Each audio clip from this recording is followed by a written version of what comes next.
Right, hello everyone. Here we are with the video. As I said, I was going to set it up. I came across a slight problem straight away with the new compressor, and that is the temperature gauge wasn't working. Now I think it's the batteries are dead, but I didn't have any spare batteries, so I've literally just used the wire from my other compressor, and I've got the temperature running off that, which is at 3.5 degrees at the minute, which makes sense because I've got a bucket there filled with ice water, so it is running quite cold, and I've already got it pumping. So as you can see, always make sure that your hose is pumping before you get anything up and running, and make sure all water's running through. Okay. One thing to watch out for is I've got Ken Bark on here off the forum. He's come through with his, so we can have a little chat and discussion. And while my kit's already there all set up and okay, here is Ken's setup here. Now it is slightly different to mine. He has the filter in the end here like mine, but this one, mine's actually a solid end with a hole through the middle of it.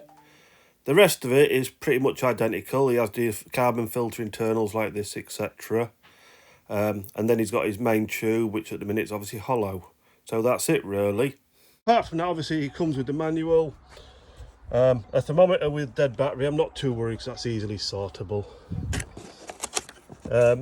Your filters, they come with the filter. They come with the compressor or the very expensive filter.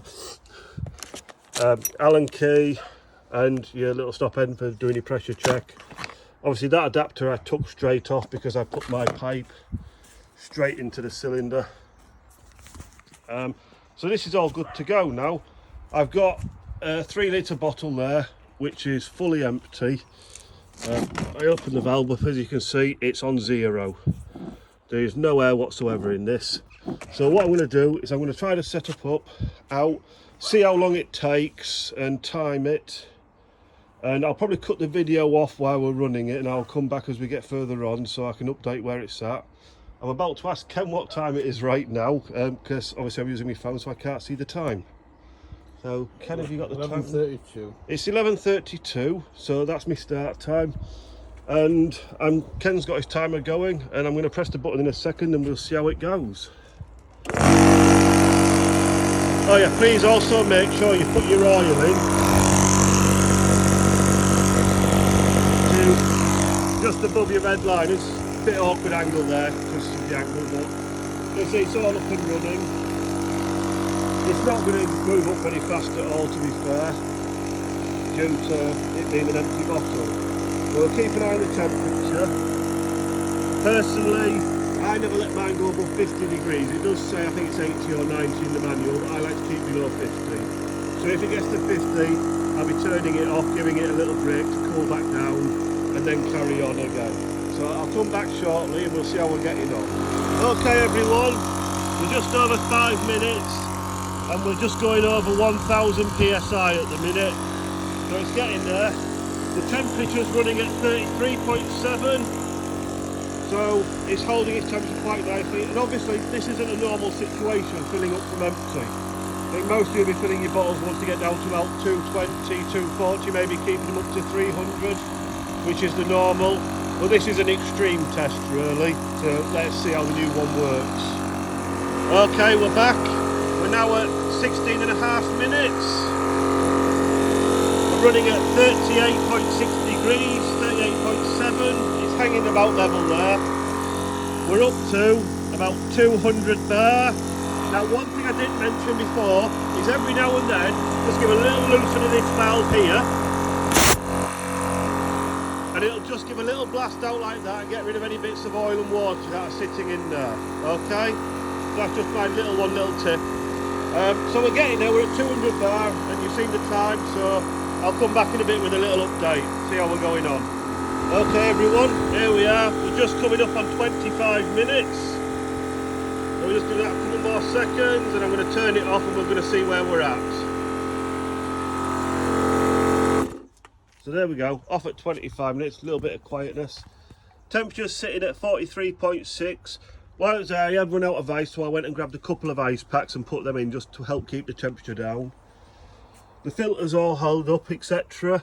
And absolutely on the dot at the minute, we're at 300 bar. So it took 25 minutes from an absolutely empty bottle all the way to full. We've not even once hit over 45, was it? 45. 45 was as high as we actually got on the temperature. Obviously I used ice and some ice packs, but during summer obviously you might have to put a few more ice packs in or something just to help keep the temperature, or be having a hose pipe running slowly into a bucket, etc., and the pump draining away to elsewhere. But everything's held up well, nothing's blown up in my face, etc. And we've got one dive bottle filled from absolutely empty, which is something you're never ever going to really be doing, up to 300 bar in 25 minutes. And obviously the last 200 bar to 300 bar took about 9 minutes, which isn't really too long. So you'd be looking at 9 minutes for most of your extreme fills if you let it drop down to 200 bar for a 3 litre bottle. But I'd assume most of the time you'll start filling before that at 220, 240, and you're only going to be talking maybe 6 minutes or something for a 3 litre bottle. If you're filling up an actual PCP rifle or something directly, it's going to take you hardly any time at all.